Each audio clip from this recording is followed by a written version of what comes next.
April 28th, 2025 Planning Commission meeting to order. Will everyone please rise for the pledge of allegiance?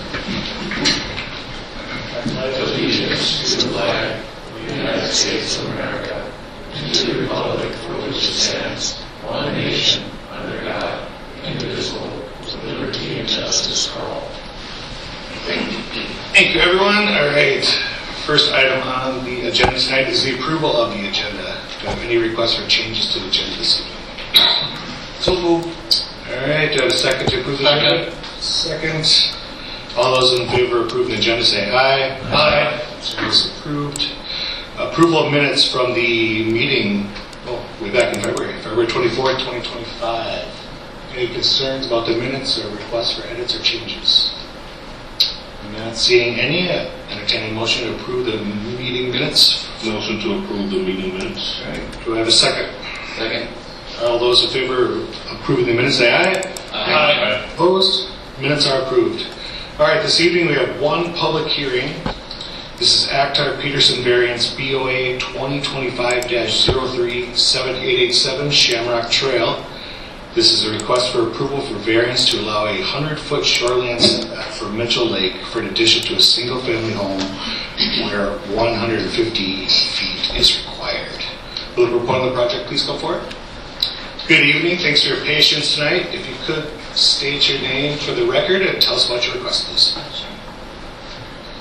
I'm Patty Akhtar. This is my husband. And I'm Alex Peterson. And we're requesting, like you said, the variance of 100 feet setback from the lake. And I first just want to thank Jeremy, Sarah, and the staff for helping us through this. They've been great in helping us put all this together and trying to get our request done. We do have a PowerPoint, but I'll show that in a minute. I think the background behind it was the property was purchased. Our house was built in the early 50s. It was the only house on the lot, and my father-in-law had purchased that house in '93, and he built his home in 2007. And when he had, going back, when he had purchased the lot, we thought that there was The variance was granted. the variance was granted at that time for 100. We thought 100 feet. So we'd been planning the last couple of years on this addition as our family grew and we needed more space. We decided that we would do this, and through the planning stages, we had been always thinking that 100 feet was accepted. So we kind of built the house or the plans of the project on the 100 foot, and we thought we had some approval through the city. The original language. Yeah, and through that found out as we had started the project in November that we didn't have the current setback, and so then the project stopped at that. So at that point there was some wording in something back in 1993 that It seemed a little bit out of order, out of the ordinary routine of things, so it looks like it was a board. But essentially, just for context as well, the current house sits about 108 feet, so it's really just a matter of less than 10 feet from our current home. It's a home obviously built before the current ordinances. So just for a little bit of context. And as you can see from the pictures, the shoreline comes at an angle, so the 100-foot setback is requested, but would not be needed along the interior shoreline because of the nature of the shoreline. I think we can. It's helpful. We just got some images. Thanks, Sarah. So again, it's about 20 feet from the lakeside. The current zoning restrictions are. We're actually currently not aligned with that as it is because of the nature of the home. And this allows us to essentially build in the least obtrusive way. So we've investigated other ways of doing this. And this was the best option for keeping in character with the neighborhood. It also was the least obstructive.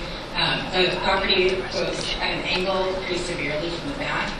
And so building up didn't really make any sense, and there are reasons we explained in the letter. But Again, for us, a critical thing here is that the setback was requested in 1993 with the purchase of the property as a condition, and it was at that time approved, and then there was a different process that was not public. And so we've been working with the city, Jeremy, Sarah, and others to make sure that we're doing what we can to maintain the quality of the land and the water. And we, in addition to this, we have a history of stewardship of the land. So, like my husband explained, the 3 properties are aligned. There's been a decrease in how many trees planted, 100 trees over the last 30 years, even prior to the building of any of the properties. And we've done a lot of work along the shoreline as it is, and we're happy to comply with whatever the city has recommended so that we can maintain the quality of the land, because it is our lake after all. And there's a uniqueness to the property, which is also explored in the letter. Yeah, so I think the uniqueness part of this is the house. It's kind of an upside down house. Our current kitchen is in the basement. There's no main floor living master bedroom or primary bedroom, kitchen without stairs. And a little more backstory behind it. When my father-in-law had purchased the property, he broke it into 3 lots. He has 3 children, Nadia, his sister Sarah, and then we have a special needs brother-in-law.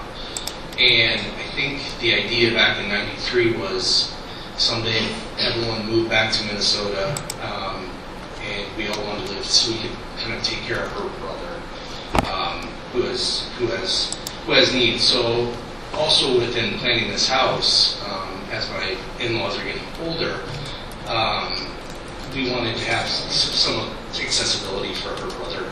He can't go down the stairs. It wouldn't work really well. Just really for long term, it seems like that was part of our future vision for the property. And we've been at Mitchell Lake for my whole life. More. And so we are committed to the area and plan to stay there for a long time. So we're wanting to invest in this property. This is not a short-term venture for us, and we want to do it in a way that really allows, one, matches the structure of the other homes in the neighborhood. It is the 1950s home, and it looks like that. And so we're hoping that this actually brings it aligned with the rest of the homes in the neighborhood. Yeah, I think maybe we should. Do you want me to skip ahead to the images? Yeah, or well, I guess, and then the 3 key things that that are expanded on the letter, we'll just touch on briefly. We really focus on reasonable use of the property. We feel that the addition is a reasonable addition. It isn't gargantuan. It provides for, again, a very average number of bedrooms and bathrooms for the lakeside properties. It doesn't obstruct views, so we'll show some of those photos later on, but building in other places, one kind of creates an unusual structure, but 2 also is an obstruction both from the lake, for the homes across the lake, and then for our neighbors here today. And then, like I said, the character of the neighborhood, we really just want to match what's there. The rest of the homes, as well, were built a lot later, some of them in the 90s. And so this really modernizes it.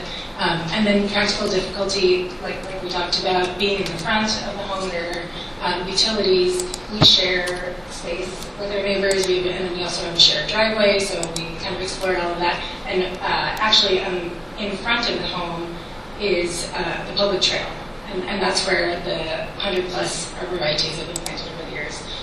But we didn't think it would make sense to be any closer to that trail as well. That's obviously a public space. We also have an active well up in the front of our yard too, so it caused some issues, as Paul can probably attest to, being able to utilize that for the water services that we currently use it for. I don't know if this is helpful for the other thing we wanted to add is that we are planting a area of vegetation along the shoreline. That was, again, something that was advised by the city to support the water quality as well as to prevent shoreline erosion. And so we'll do that along we actually already have a little bit, so we'll just do that in a little more organized way, but along the entire shoreline. So this is a view from the front. So that's the trail on the other side of that. Those are the trees. They're obviously older than the home. that's just an example of something that we've done. So this is from Dave and Molly, who are our direct neighbors, from their porch. So our house, you can't really see it great, but it's kind of beyond those trees. So through this process, we've talked to the Jackets, making sure that we weren't intruding on anything from them. We don't want to be a nuisance to anybody. So through this process over the last year, we've had Dave and Molly's full support in this, and we just wanted to make sure that we're not causing any issues. And you can see a little bit of the roof line as well. So if you were to go up, it would be a little bit of an obstruction. And then there's not as much distance between our home and the Jackets as there is on the other side of the property as well. So in exploring that, kind of like moving up to the side, that didn't make as much sense for the property, and it would have been a little bit more of an inconvenience as well. So this is a picture from the lake. It was taken back in February when it was frozen. You can see a little bit of we currently have a little buffer there, but we're looking to expand that as we work with Lori and Sarah. I think it also helps to see kind of the horizontal sight line. So the home from the front, you can only see the first story, but because of the severe drop-off, you can see kind of like the basement floor and the main floor. So going up would really be an anomaly, and all the other homes are kind of in line with that. So that's what we meant by that. Moving up would be kind of strange, and also just the shape of the home. It doesn't. It didn't seem to be as reasonable of a use of the property as the plan that we proposed. Here's just kind of another picture from Yeah. kind of the Over the empty angle. lot between the two houses. The waterway. And currently, you can see there's very little to get in the way of the runoff. And from the closest point, is it 108 from the closest point now, Sarah? I think. I think it's 108. Yeah. Yeah, 108. Yeah, thank you. So it's 108 feet from that closest point. So it's really not that much further, and yeah, we believe that the improvements to the shoreline would be better than what there is currently. And then as you move out, we'd have a lot more space, so that's not quite as far. And that's actually shown really well in this first picture here. And we'll also use when we take some of the material out to build the house, we will actually lessen that slope a little bit, so it's not such a severe grade down to the lake. And then with the buffer, we feel like we've worked with the city a lot on it, Sarah and her group. Yeah, and Colin has a little more about grading too. If there are questions about that.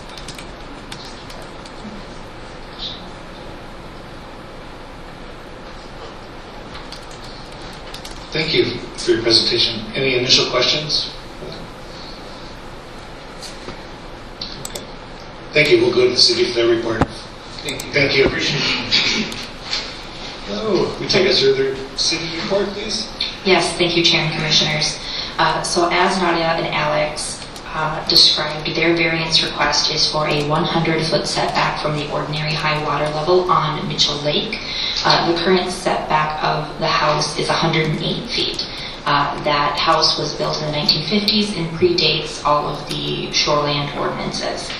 As Nadia and Alex mentioned, there is a bit of a complicated history with this process. So back in 1993, this parcel, there's the 3 lots on Shamrock Trail, went through the subdivision process, and at that time requested variances, both for lake lot widths as well as setbacks from the ordinary high water level. It was a bit of a multi-layered process when it went back through in 1993. It went to Planning Commission. Planning Commission recommended approval of a 105-foot setback for this lot. City Council approved the property with a 105-foot setback of the lot, but then after the City Council meeting, it went to the Board of Adjustment and Appeals, which was the deciding board for variances at that time in 1993.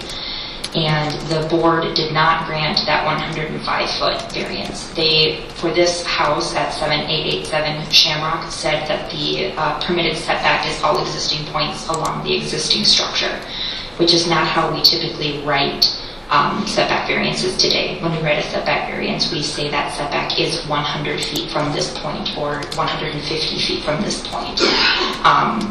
So that created some confusion, understandably, as to what had been approved if you go back through those notes. So with that 100-foot variance not being granted, and the very restrictive language that currently exists for the property of all existing points of the existing structure as being the setback that really prohibits Alex and Nadia from making any improvements on their property.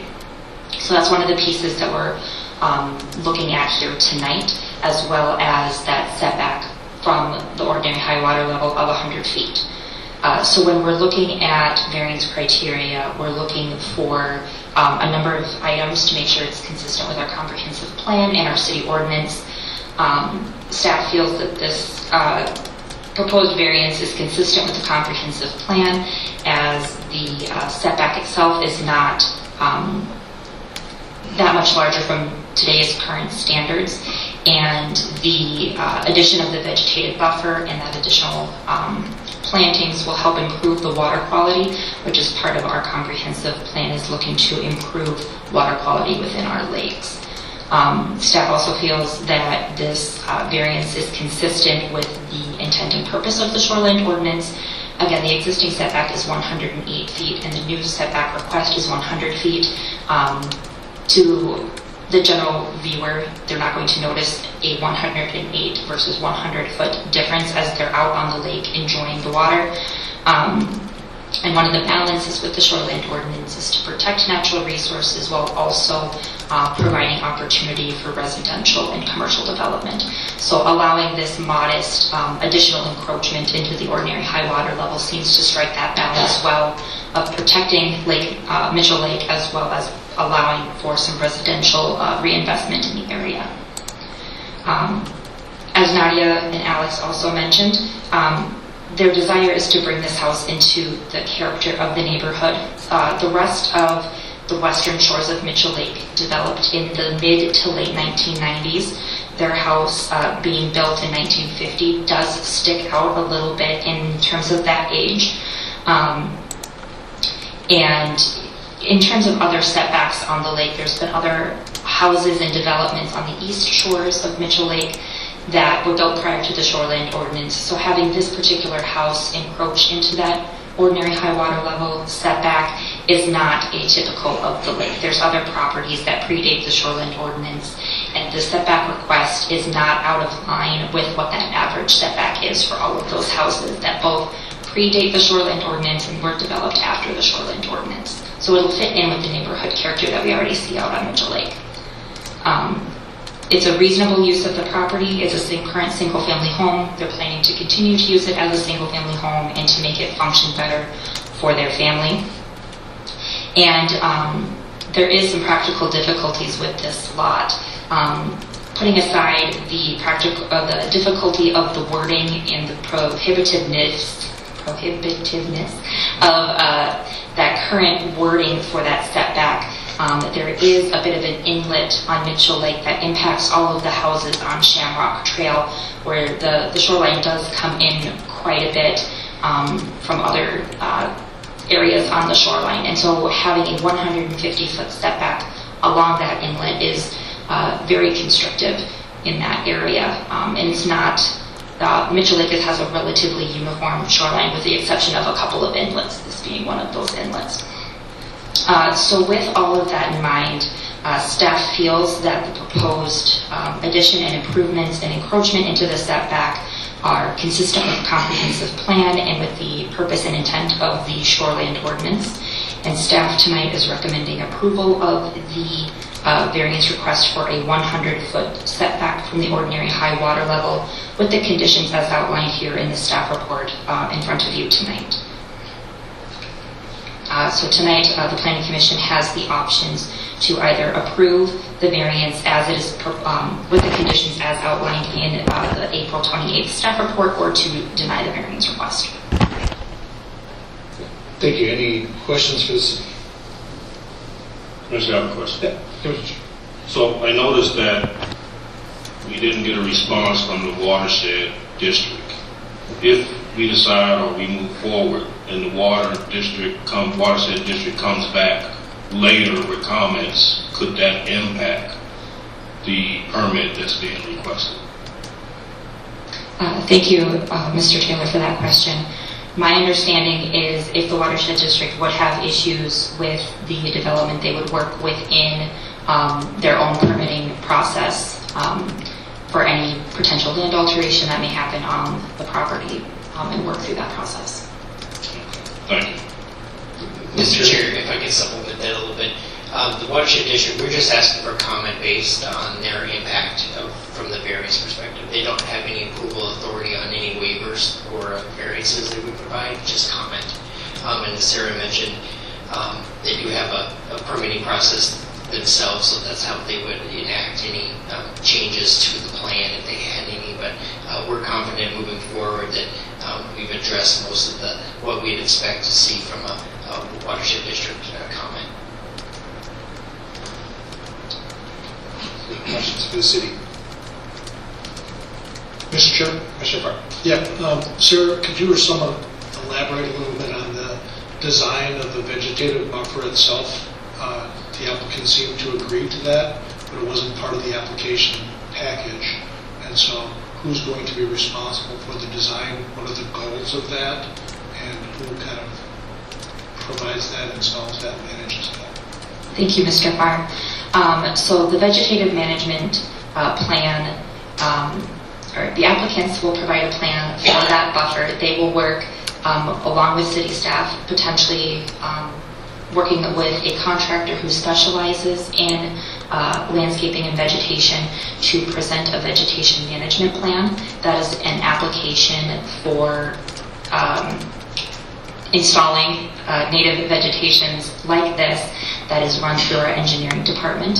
And so staff will review and approve that plan and make sure that it is consistent with the intentions of water quality, providing native vegetation, and having all of that be within the buffer area. So the applicants will provide that plan. Staff is very collaborative in providing feedback of drafts along that way, and usually a consultant is involved. Thank you. Mr. Chair, just again to supplement, but we anticipate that vegetation, including low plantings up to taller grasses, provide some habitat for pollinators and birds in that area, meeting kind of the goals of the shoreline ordinance. So we would expect low to medium height vegetation, native species to help kind of stabilize that shoreline. Thank you. Other questions? All right, this is a public hearing. If anyone would like to come forward and offer comment for or against this project, please do so now.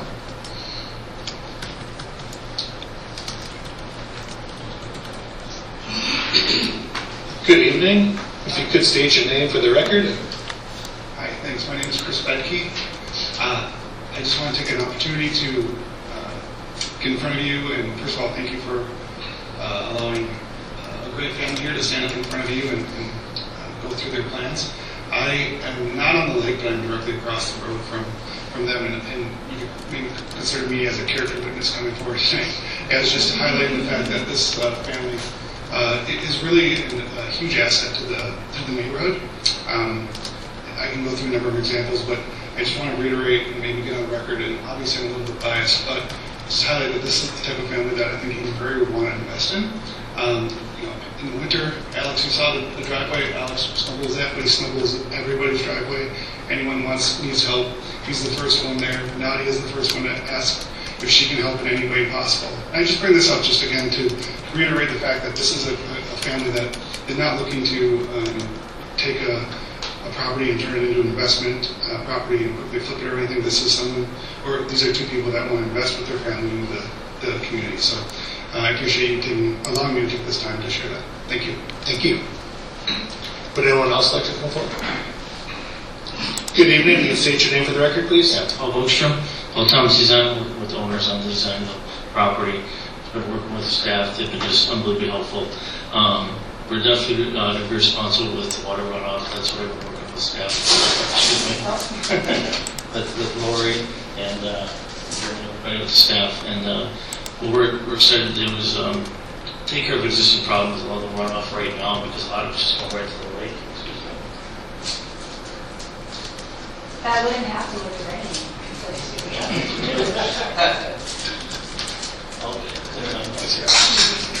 We can get it after. Okay, don't worry about it.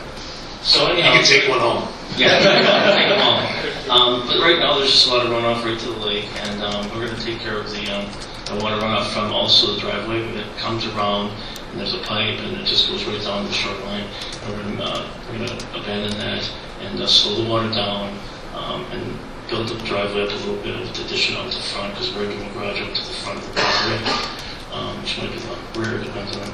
Some people think of it as a lake side to be the front, but anyhow, so we're going to take care of that water runoff. We're going to have some piping for the gutter system, so we'll go ahead and have that up at the high side and run across the property, and then we'll have it just slowly run into the lake and then into that buffer zone. But we've explored all kinds of options. I've got probably 15, 20 different designs that I've worked with the homeowners, and we've still done this one just to be the most practical. So if there's any questions with design or anything we could have done differently, I'm happy to answer them. Thank you, appreciate your comments. Thank you. Would you like to come up, sir? Good evening, Sam Drill. If you could say your name for the record, please. Good evening, Dave Jacket. I live at 17000 George Moran Drive. So some of those pictures you saw were from my deck, from direct neighbor of Alex and Nadia. My wife Molly and I have lived on the lake for approximately 12 years. I've been on the Mitchell Lake Association board for 11 years and was the president for 4 years. So a little bit familiar with some of the planning ordinances. I can't speak to a lot of the policy stuff, but I did want to just speak to the fact that from the beginning of the process, Alex and Nadia were both super inclusive, asking Molly and myself what we thought of the plan, showing us the plan, asking for input, even kind of walking over into the area, taking a look at the sight lines to make sure that what they're proposing worked for us as their neighbors. And so I just really appreciated that part of the process. I'm also really looking forward to the shoreline buffer that they're talking about putting in. I think this adds to the natural beauty, and having been on the Lake Association board for a while, really understand the importance of that. We have a buffer along our property, which is right next door. So just want to voice my support for their plan and how they went about it. Thank you, appreciate your comments. All right, I don't think I see anyone else. All right, entertaining a motion to close the public hearing. I'll move to close the public hearing. All right, motion Commissioner Duncan to close. Do I have a second? Second. Second from Commissioner Taylor. Commissioner Taylor? Where was he? Commissioner Grody, second. All those in favor of closing the public hearing say aye. Aye. Opposed? All right, public hearing is closed. Further discussion on the request.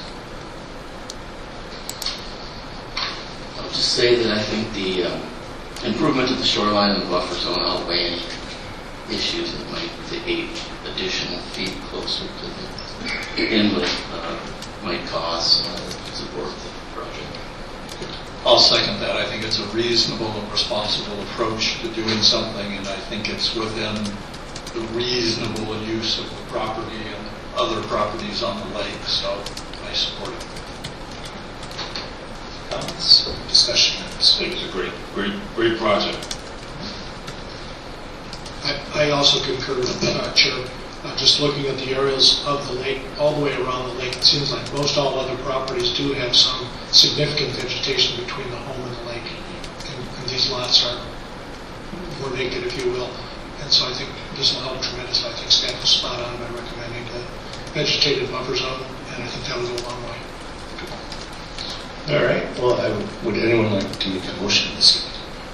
I'll make a motion to approve the variance to allow a 100-foot shoreline setback from Mitchell Lake for an addition to a single-family home with conditions as recommended by staff, represented in the April 28, 2025 staff report. I have a motion for approval from Commissioner Duncan. Do I have a second? Second.